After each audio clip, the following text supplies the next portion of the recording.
The storm came without warning that night.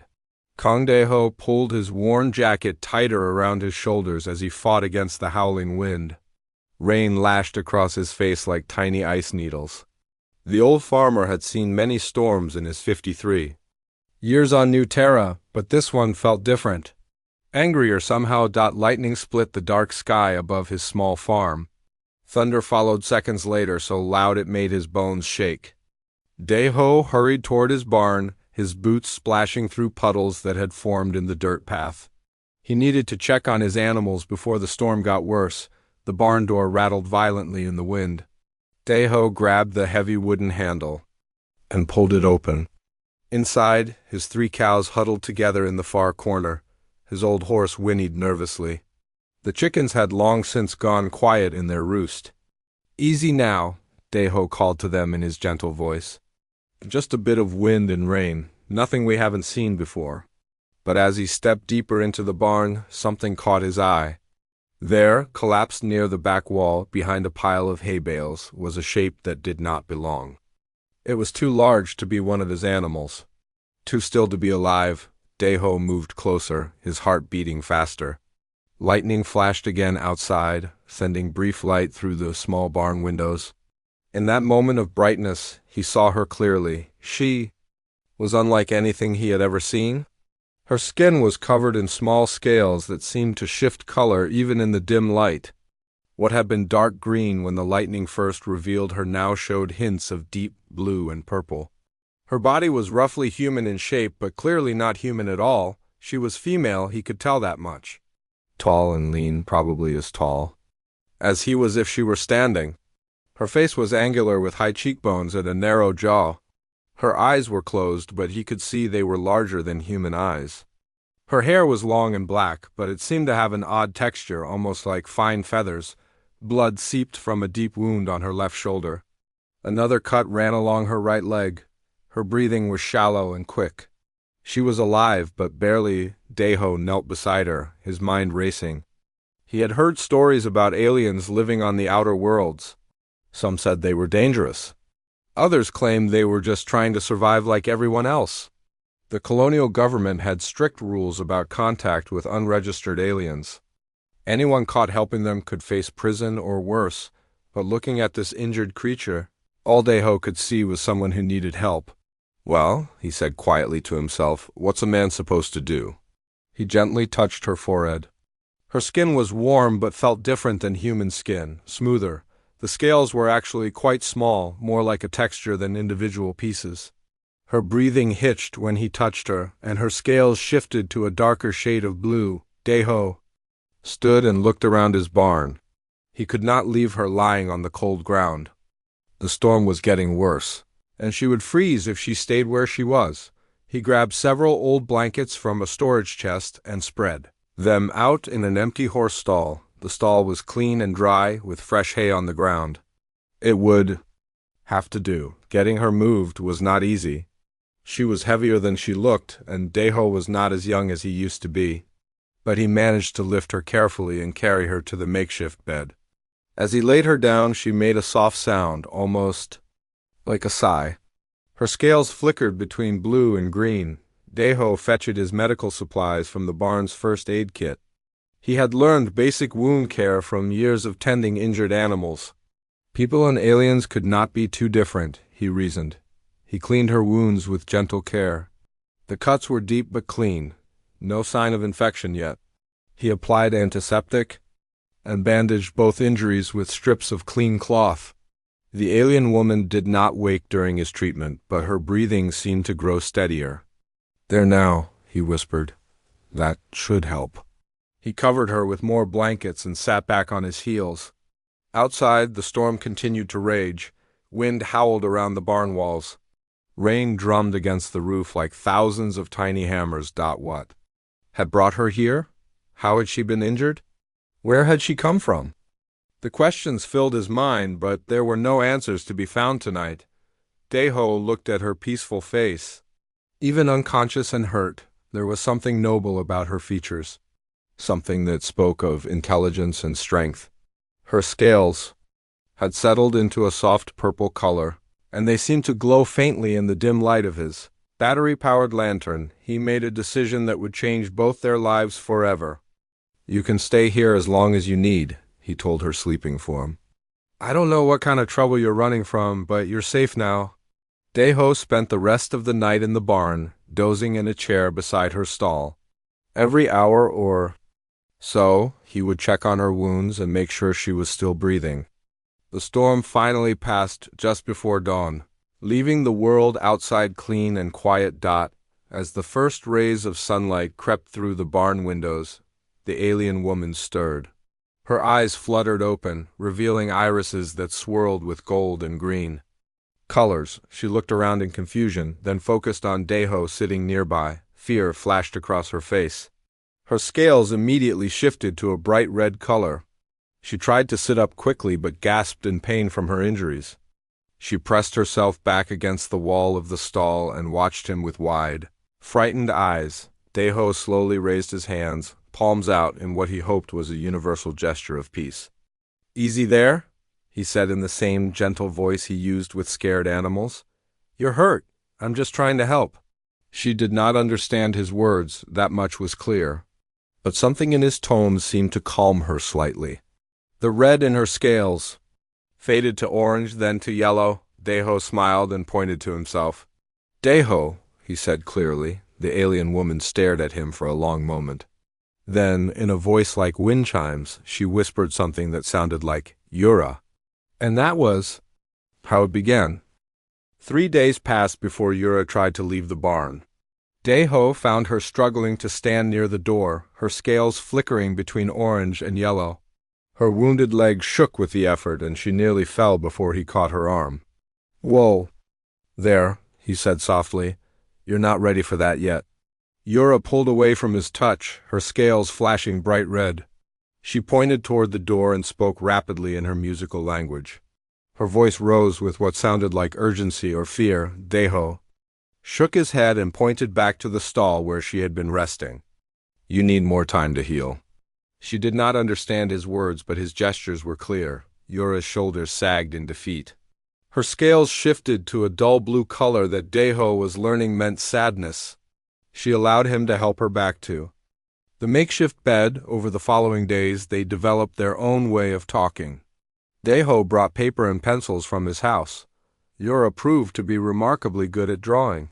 She sketched pictures to show what she needed: water, food, or help with her bandages. Her first drawing surprised him. It showed stick figures of herself and Deho, with lines connecting them to what looked like farm work. She pointed to herself, then to the drawing, then around the barn. "You want to help?" Deho asked. Yura nodded eagerly. Her scales brightened to a warm green color. Deho was hesitant at first. Her injuries were still healing, and he worried about her being seen. But Yura was persistent. She drew picture after picture, showing herself working alongside him. Finally, he agreed to let her help with small tasks inside the barn. What he discovered amazed him. Yura was incredibly strong. Tasks that took him an hour, she completed in minutes. Her long fingers were perfect for reaching into tight spaces to repair equipment. Her keen eyes spotted problems he had missed for months, but it was her intelligence that truly impressed him. When his old water pump broke down, Deho spent a whole morning trying to fix it. Yura watched him work, her head tilted to one side. Then she gently moved him aside and began rearranging the parts in a completely different way. Within an hour, the pump was working better than it had in years. "How did you know how to do that?" Deho asked in wonder. Yura smiled and tapped her temple. Then she drew a picture of what looked like stars and spaceships. She pointed to herself and made gestures that seemed to show her working with complex machinery. "You were some kind of engineer," Deho realized, "before you came here." Yura's scales shifted to a golden color, and she nodded as the weeks passed. Their communication improved. Deho learned that bright green scales meant happiness. Blue meant sadness, red meant fear or anger, and purple meant she was thinking hard about something. Gold seemed to mean pride or satisfaction. Yura began to understand some of his words. Simple ones at first: yes, no, food, water, work.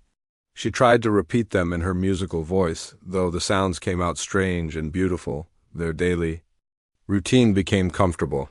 Each morning, Daeho would bring her breakfast and check her wounds. Both were healing well, leaving only faint scars. Then they would work together in the barn and around the farm. Yura's alien perspective led to amazing improvements. She showed him how to arrange his irrigation system in a pattern that used half as much water but covered twice as much ground. She created a mixture from local plants that kept insects away from his crops, without harming them. His harvest that season was the best he had ever had, but their peaceful routine was often interrupted by danger. Colonial enforcement officers patrolled the farming areas regularly, looking for unregistered aliens and other violations. Daeho had built several hiding spots around the barn, a space behind the grain bins, a hollow under the hayloft, and a concealed room behind a false wall. The first time officers came to his farm, Yura nearly panicked. Her scales turned bright red and began flickering rapidly. She understood the danger immediately. "Hide," Daeho whispered, pointing to the space behind the grain bins. Yura squeezed into the small space just as the officers entered the barn. They spent 20 minutes looking around, asking questions about his improved crops. Daeho answered calmly, claiming he had simply worked harder this season. After they left, he found Yura curled up in the hiding spot, her scales a dark purple color. She was shaking. "They're gone," he said gently. "You're safe." From that day on, they practiced the hiding routine. Yura learned to recognize the sound of official vehicles and could disappear in seconds. But Daeho could see the stress it caused. During these times, her scales would stay dull blue for hours after the danger passed. One evening, as they worked together repairing a fence, Yura suddenly stopped. She pointed to the sky where strange lights were moving between the stars. Her scales flickered rapidly between red and purple. She grabbed his arm and pulled him toward the barn. Once inside, she drew frantically on a piece of paper. The picture showed what looked like ships in space, and stick figures that might have been her own people. Some of the figures were in what appeared to be cages or boxes. "Your people?" Daeho asked. "Are they in trouble?" Yura's scales turned the darkest blue he had ever seen. She nodded and pointed to herself, then to the drawing of the caged figures. Tears that sparkled like liquid silver ran down her cheeks. She drew another picture. This one showed herself running, with larger figures chasing her. Then an explosion or crash, then her alone and injured. "You escaped from someone?" Daeho said quietly. "Someone who was holding your people prisoner?" Yura nodded again. She pointed to the lights in the sky, then to her drawing of the ships. Her meaning was clear. Whoever had captured her people was still looking for her. That night, Daeho sat awake long after Yura had fallen asleep.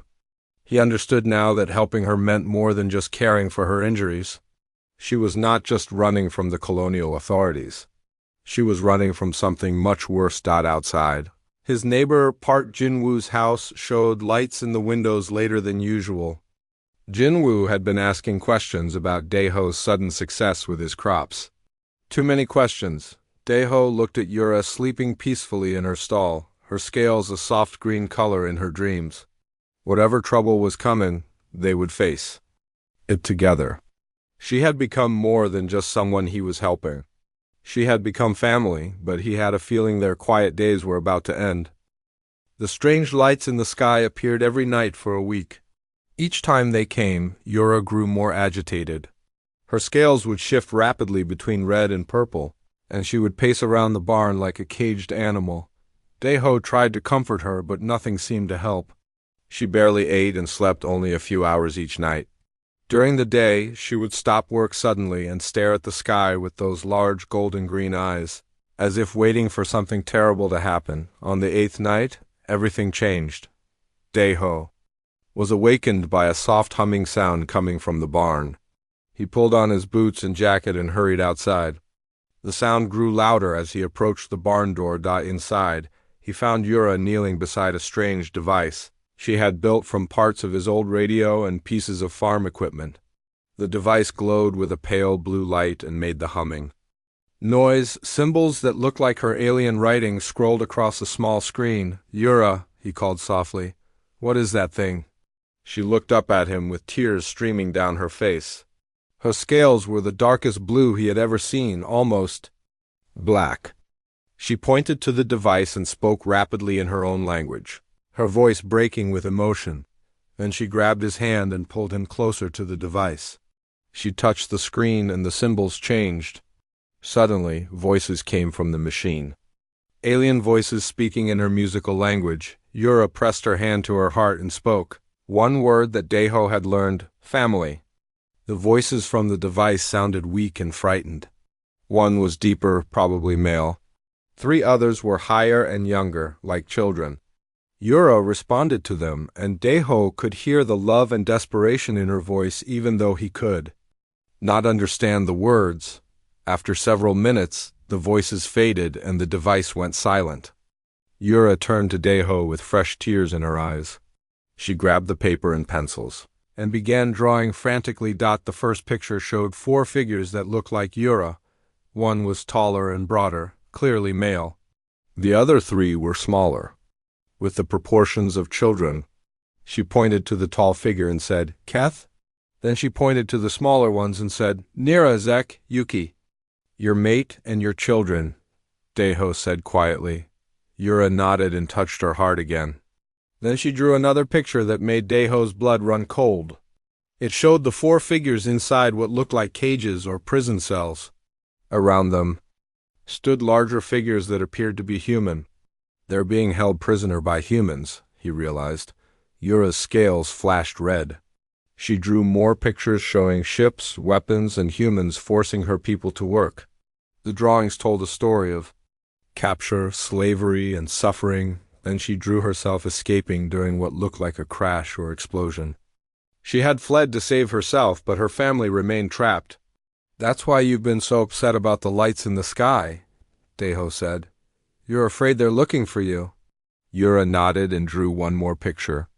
This one showed herself walking toward the human captors with her hands raised in surrender. She pointed to her family in their cages, then to herself giving up. No, Deho said firmly. There has to be another way. But Yura shook her head sadly.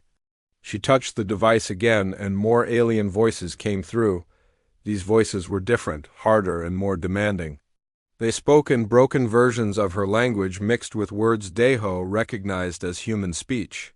3 days, one of the voices said clearly in human language.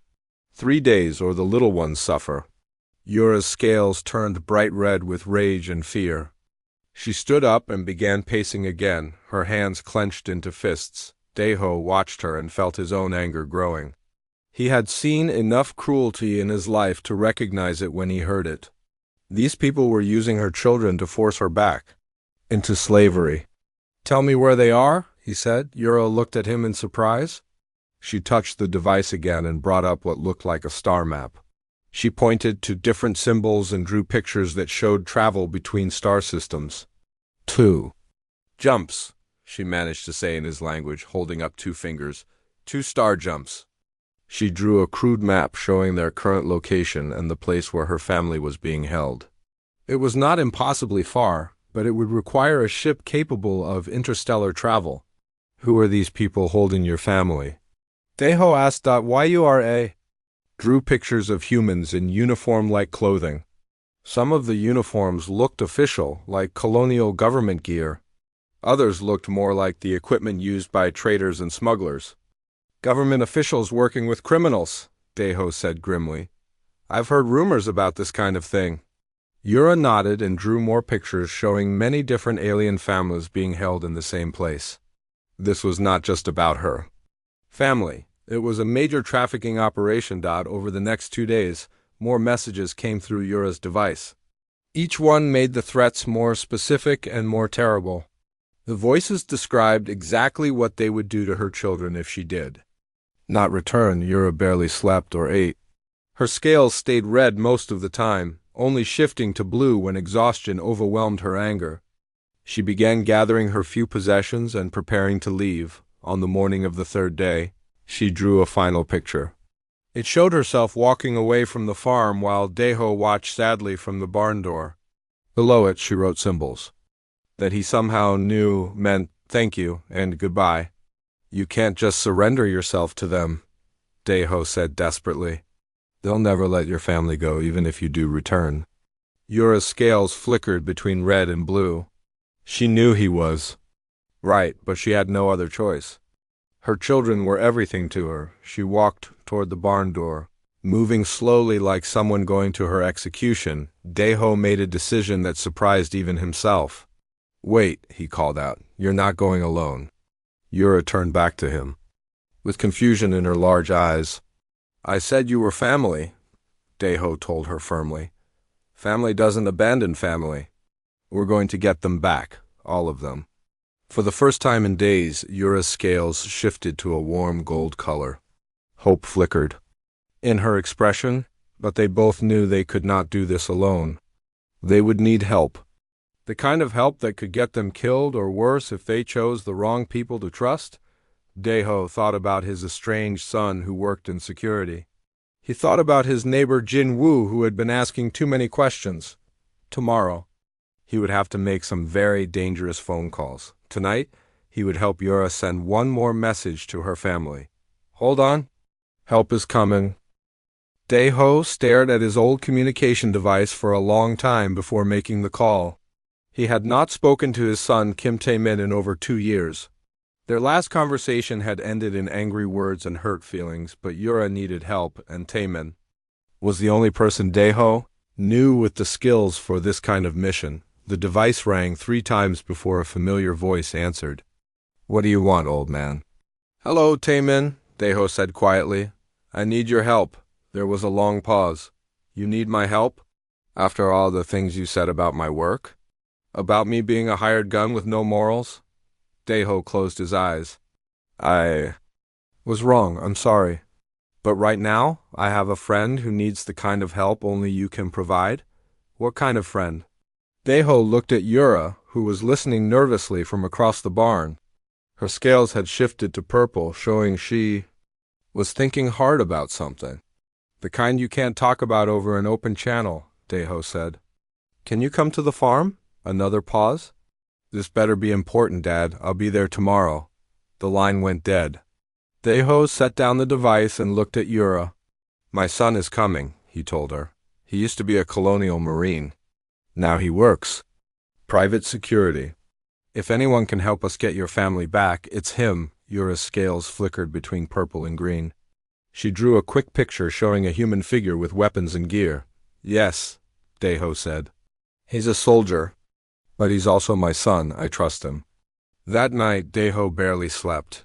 He kept thinking about all the ways this could go wrong. What if Tae-min decided to report Yura to the authorities? What if he refused to help? What if he tried to take Yura away? The next afternoon, a sleek transport ship landed in the field behind Daeho's house. Tae-min stepped out wearing black tactical gear and carrying a rifle. He was tall and lean like his father, but his face was harder, marked by years of dangerous work. He walked toward the house, his eyes scanning for threats out of habit. When he saw his father waiting by the barn, he stopped. You look older. Tae-min said. You look tired, Daeho replied. They stood looking at each other for a moment, both remembering their last fight. Then Tae-min nodded toward the barn. So what's this about? And why are we meeting in the barn instead of the house? Because what I'm about to show you is illegal, Daeho said. And because I need you to promise me something first. What? Promise me you'll listen to the whole story before you make any decisions. Tae-min's eyes narrowed. How legal are we talking? The kind that could get us both sent to prison? Tae-min was quiet for a long moment. Then he unslung his rifle and set it aside. All right, old man. Show me. They walked into the barn together. Yura was waiting in her usual spot, but she had prepared for this meeting. She had arranged several of her drawings on a table, showing her story from the beginning. Her communication device sat nearby, ready to demonstrate. When Tae-min saw her, he stopped dead in his tracks. His hand moved instinctively toward his sidearm before he caught himself. Dad, he said slowly, please tell me you haven't been hiding an unregistered alien on your farm. Her name is Yura, Daeho said. And she's not just unregistered. She's escaped from slavers who are holding her family hostage. Yura's scales had turned yellow with nervousness, but she stayed perfectly still. She had learned that sudden movements frightened humans. Taemin walked closer, studying her with professional interest. "She's Villani," he said. "I've seen their species before. They're supposed to be excellent navigators and engineers. You've encountered her people?" Daeho asked. "A few times, usually in bad situations." Taemin looked at Yura directly. "Can you understand me?" Yura nodded slowly. She pointed to herself and said carefully, "Yura." Then she pointed to him and raised her eyebrows in question. "Taemin," he said. Yura's scales shifted to a lighter green.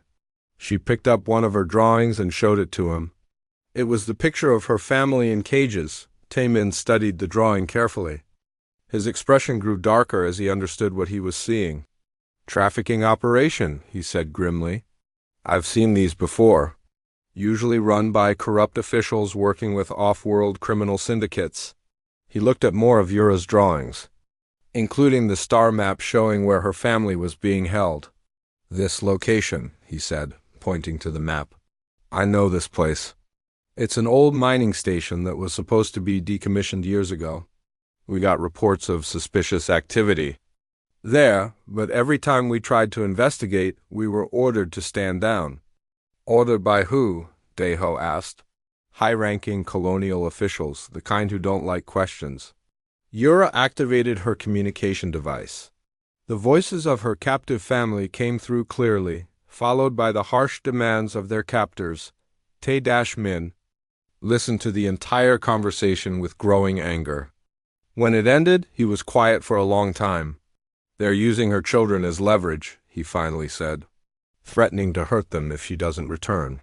"That's why we need your help," Daeho said. She was going to surrender herself to save them. "But we both know they'll never let any of them go." Taemin walked to the barn door and looked out at the fields. "Dad, do you understand what you're asking me to do? This isn't just about helping one alien family. This is about going up against a major criminal organization that has connections inside the colonial government." "I understand," Daeho said. "But I also understand that sometimes doing the right thing means taking risks. This could get us all killed. And doing nothing will definitely get her family killed." Taemin turned back to look at Yura.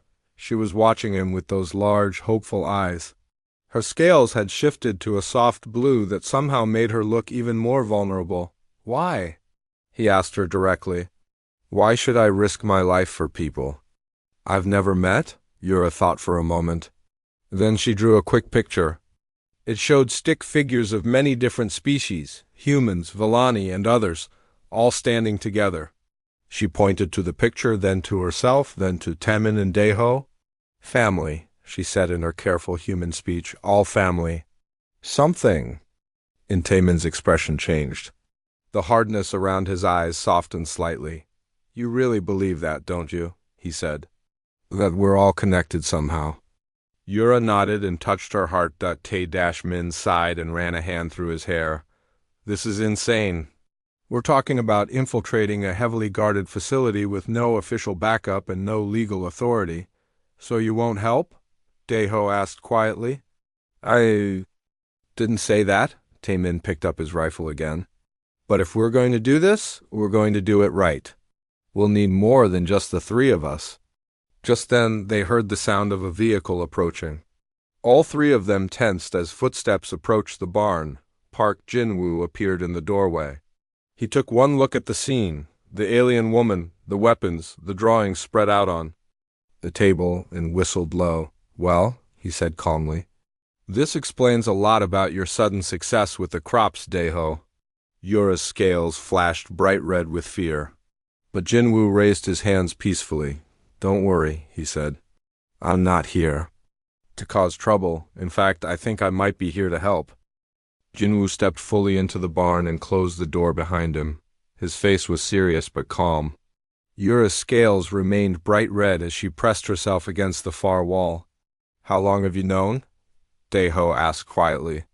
"About 2 weeks." Jin-woo replied, "Your crops improved too much, too fast. And I've been hearing strange sounds from your barn at night." He looked directly at Yura.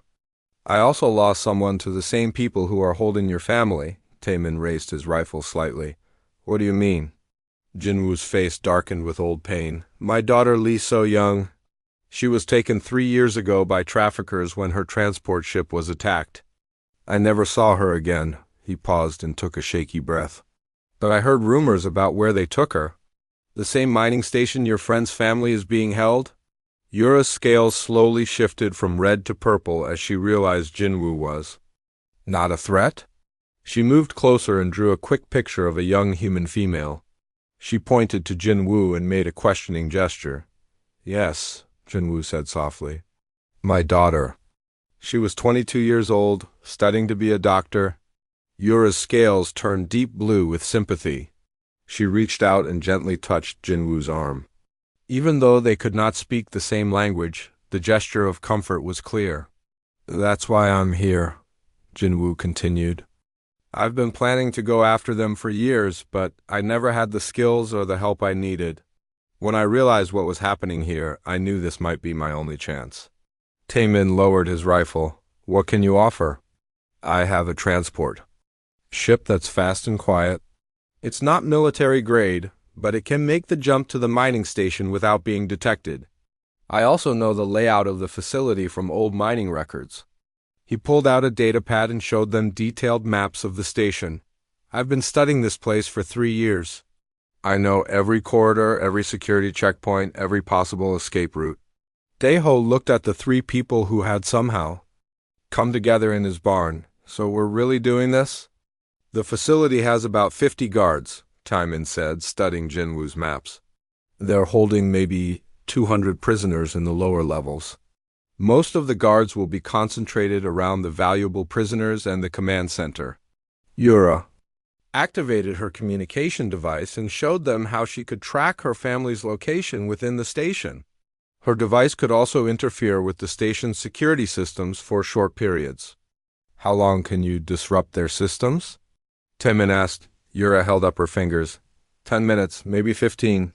That's not much time, Jinwoo said. It will have to be enough.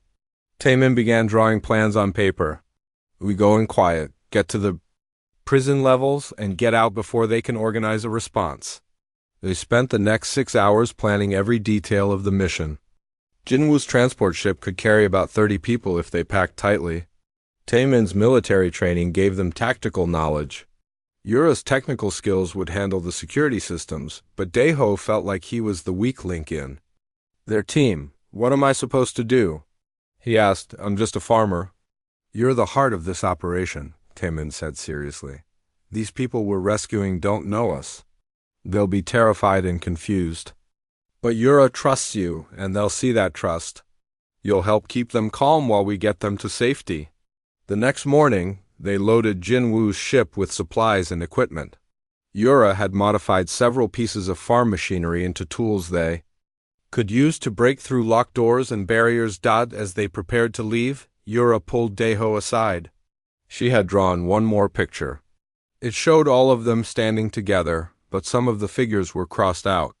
Some of us might not. Come back, she said in her careful human speech. We'll all come back, Daeho said firmly. All of us, including your family. Yura's scales shifted to gold for a moment. Then she hugged him tightly. It was the first time she had ever embraced him, and Daeho was surprised by how right it felt. Like hugging one of his own children, the journey to the mining station took 18 hours. Jinwoo piloted the ship through back routes that avoided patrol zones. Taemin checked and rechecked their weapons and equipment. Yura monitored communications from the station, listening to her family's voices and gathering intelligence about guard rotations. Daeho mostly sat quietly and worried. This was so far outside his normal experience that he felt lost. But every time doubt crept in, he looked at Yura and remembered why they were doing this. When they finally reached the mining station, it looked exactly like the nightmare Daeho had imagined. The old facility was dark and forbidding, with massive metal structures jutting out from a dead asteroid. Only a few lights showed signs of life. Sensors show about 48 people inside, Jinwoo reported. Most are concentrated in the upper levels. The prison areas show much higher numbers. That's good, Taemin said.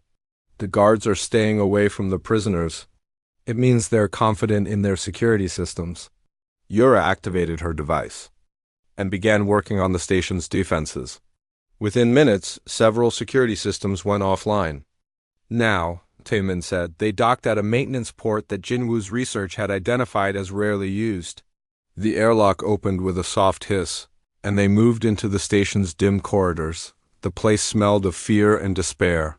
Even Daeho, who had no special senses, could feel the suffering that had happened here. They moved quickly through the passages Jinwoo had memorized. Twice they had to hide when guards passed by, but Yura's disruption of the security cameras kept them invisible. The prison levels were worse than Daeho had imagined.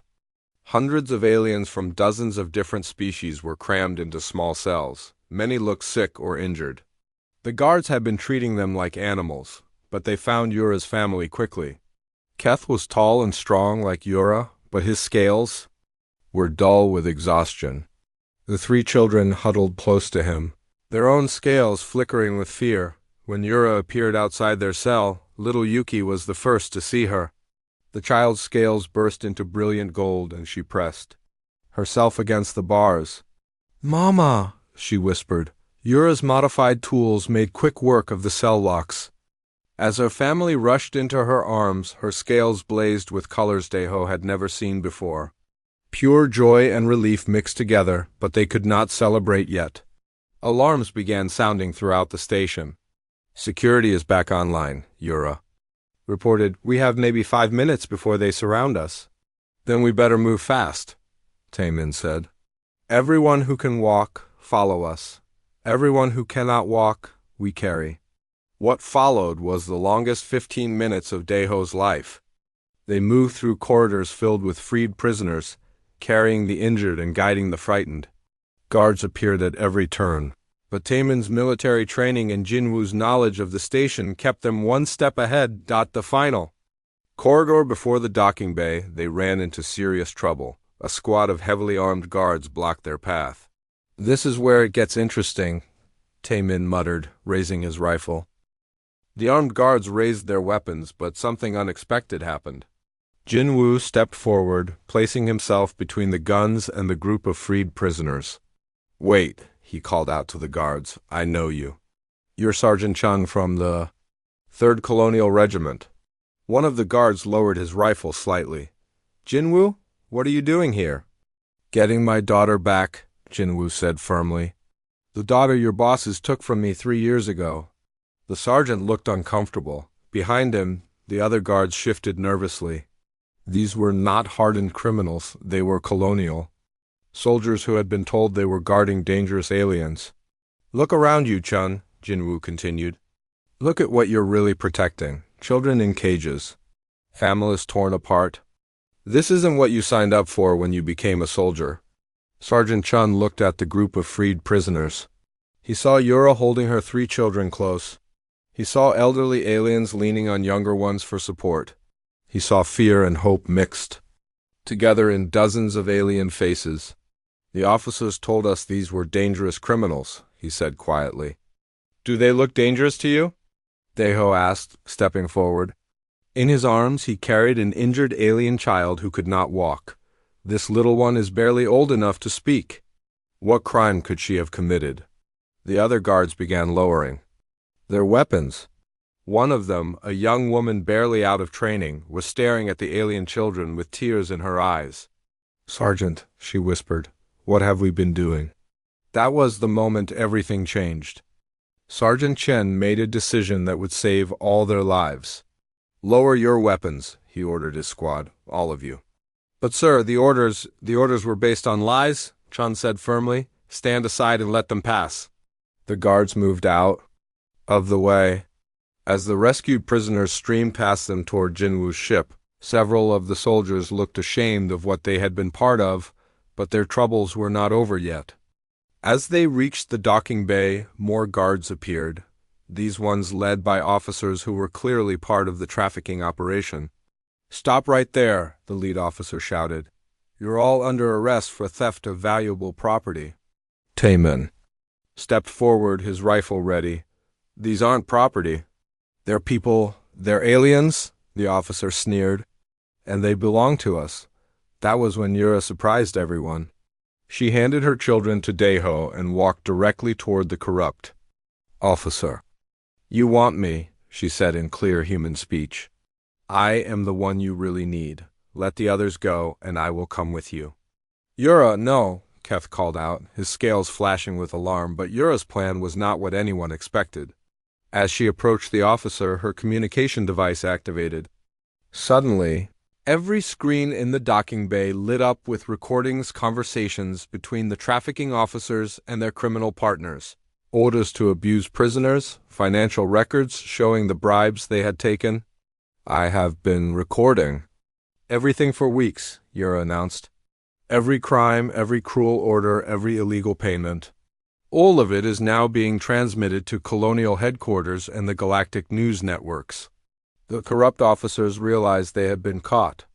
Some tried to run, others raised their weapons in desperation. But Sergeant Chun and his soldiers stepped in. You're all under arrest, Chun announced to the trafficking officers, for crimes against sentient beings and treason against the colonial government. The battle was over before it really began. Within minutes, the corrupt officers were in custody and the rescued prisoners were safely aboard Jinwoo's ship. As they flew away from the mining station, Deho looked around at the crowded ship. Dozens of alien families were reunited with tears of joy. Yura sat with her mate Keth and their children, her scales glowing with happiness. Little Yuki had fallen asleep in Deho's lap. The child's scales were a soft, peaceful green, and she had been calling him grandfather in her musical language. What happens now? Deho asked Jinwoo. Now the real work begins, Jinwoo replied. These people need homes, medical care, and legal protection. They need someone to help them rebuild their lives. 6 months later, Deho's farm looked completely different. Where once there had been a simple house and barn, now there was a small community. Yura's family had built their own dwelling next to the original farmhouse, designed with both human and Villani architecture.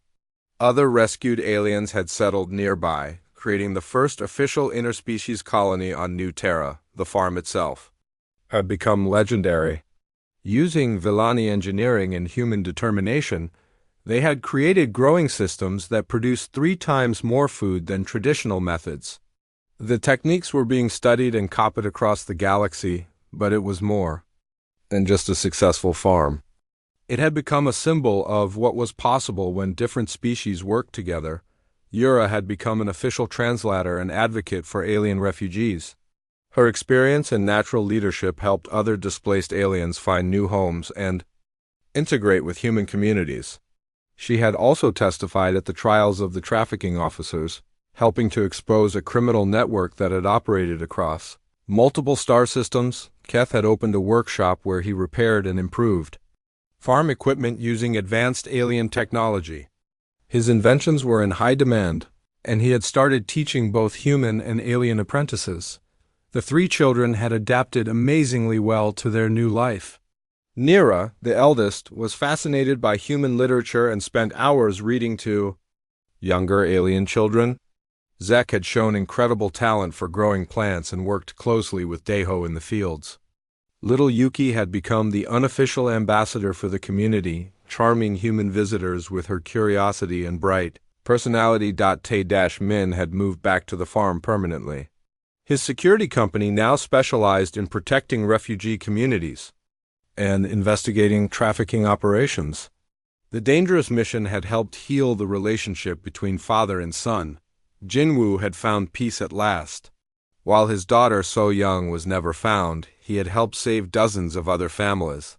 He had taken over running the community's transport operations, using his piloting skills to help new refugees reach safety. On Harvest Festival Day, the entire community gathered to celebrate their success. Humans and aliens from a dozen different species worked side by side, sharing food and stories and laughter. Deho stood at the edge of the celebration, watching his extended family. Yura approached him, her scales glowing with contentment. "Thank you," she said in perfect human speech. Her language skills had improved dramatically over the months. For what? Deho asked. For seeing me as family when I was just a stranger? In your barn. Deho smiled and looked around at the thriving community. You're the one who made this possible. All of this started because you had the courage to trust a strange human farmer. No, Yura said firmly. It started because that farmer had the kindness to help a stranger in need. As the sun set over New Terra, 3 generations played together in the fields. Human children and alien younglings chased each other through the crops, their laughter mixing in the evening air. Little Yuki ran up to Deho and climbed into his arms. Grandfather, she said in her musical voice, tell us the story again. Which story? Deho asked, though he already knew. The story about the farmer who found a lost star navigator in his barn and how they became family.